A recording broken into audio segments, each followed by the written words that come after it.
পাঁচ ভিত্তিক সংখ্যা পদ্ধতিকে কিভাবে 10 ভিত্তিক সংখ্যা পদ্ধতিতে রূপান্তরিত করতে পারে। এই জন্য 5 ভিত্তিক সংখ্যা পদ্ধতিকে প্রথমে 10 ভিত্তিক এবং তারপর 9 ভিত্তিকে রূপান্তরিত করতে হবে।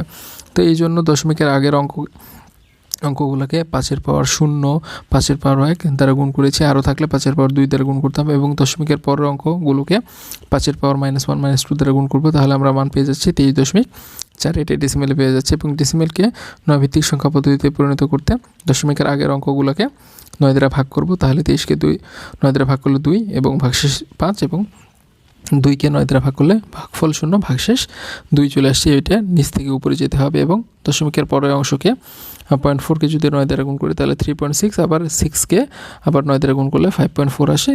অর্থাৎ দশমিকের আগের এই অংশটুকু আমি নিয়ে নিলাম। তাহলে আমি কি পাচ্ছি, 23.4কে 9 ভিত্তিক সংখ্যা পদ্ধতিতে পাচ্ছি 25.35।